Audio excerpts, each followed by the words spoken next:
Thalassaemia রোগ ধরার পর থেকে আমি প্রচুর অসুস্থ হই। সুস্থ স্বাভাবিক মানুষের মতো আমি চলাফেরা করতে পারি না। আমার একটা স্বপ্ন ছিল যে যদি সুস্থ স্বাভাবিক হইতাম, পড়াশোনা করতাম, তাহলে ডাক্তার হইতাম আর কি। ভারাক্রান্ত কণ্ঠে নিজের স্বপ্নের কথা বলছেন থ্যালাসেমিয়া রোগে আক্রান্ত 18 বছরের নিতু আক্তার। সন্তানকে বাঁচাতে সহায় সম্বল হারিয়ে আর্থিক সংকটে পড়ে নিজের কিডনি বিক্রি করতে নেমেছেন অসহায় বাবা মাও। বিভিন্ন দেয়ালে নাম্বার সহ টানিয়ে দিয়েছেন হাতে লেখা বিজ্ঞাপন। বিজ্ঞাপনে লেখা হয়েছে, মহান আল্লাহ রাব্বুল আলামিন আমাকে যে বিপদ দিয়েছে, আল্লাহর কাছে আমি খুবই খুশি। আল্লাহ যেন এরকম বিপদ না দেয় মানুষকে। আল্লাহ, আপনি আমাকে মাফ করে দিবেন। আমি জানি মানুষের শরীরে যে কোনো অংশ জীবিত অবস্থায় বিক্রি করা আইনগত দণ্ডনীয় অপরাধ। বাঁচার কোনো রাস্তা না পেয়ে তাই 2টি কিডনি বিক্রি করা হবে। পঞ্চগড়ের সদর উপজেলার দক্ষিণ তালমা দিয়াবাড়ি গ্রামের দিনমজুর বাবার আদরের মেয়ে নিতু জন্মের পর থেকে থ্যালাসেমিয়া রোগে ভুগছে। অভাবের সংসারে কষ্ট করে চলে নিতুর চিকিৎসা। স্থানীয় চিকিৎসক সহ বিভিন্ন অভিজ্ঞ চিকিৎসকের মাধ্যমে চিকিৎসা হয় তার। তবুও গত 18 বছরেও স্বাভাবিক জীবনে ফিরতে পারেনি নিতু। মেয়ের চিকিৎসায় খরচ জোগাতে গিয়ে ভিটেবাড়ি বিক্রি করে নিঃস্ব হয়ে এখন পরিবারটি বসবাস করছেন অন্যের জমিতে। একদিকে মেয়েকে বাঁচানোর আপ্রাণ চেষ্টা, অন্যদিকে মাথায় প্রায় 20 লাখ টাকার ঋণের বোঝা। অপরাধ জেনেও সংকটে পড়ে এখন জীবিত অবস্থায় নিজেদের 2টি কিডনি বিক্রির সিদ্ধান্ত নিয়েছেন বলে জানান এই দম্পতি। এদিকে ঋণের চাপ দিছে, এদিকে মেয়ে অসুস্থ, তো ভাবতেছি দুজনে মিলে যে কিডনি বিক্রি করে দিব। মানুষের ঋণ থাকলে বলে জান্নাতে যাইতে পারে না। আমাকে তাহলে ঋণ যেহেতু শোধ করতে হবে, তাহলে ঋণ শোধ করার মতো তো আমাদের কোনো পরিস্থিতি নেই, জমি জায়গা নাই যে বিক্রি করে ঋণ শোধ করবো। আমি একবারে নিঃস্ব হয়ে গেছি।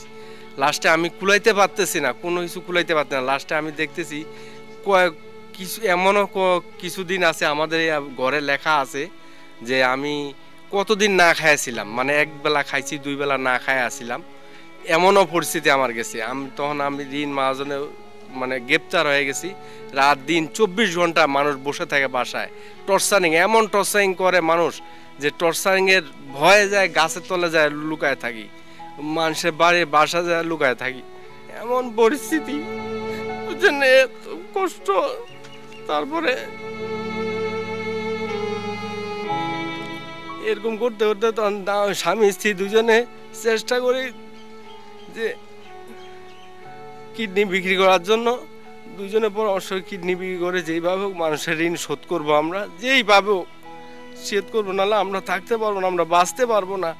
মানুষের এই যে মানসিক একটা টেনশন, এই যে মানসিক টেনশনে আমি হার্টের সমস্যা আমার ধরে গেছে, আমার ওয়াইফেরও হার্টের সমস্যা ধরে গেছে, হাঁটতে পারে না।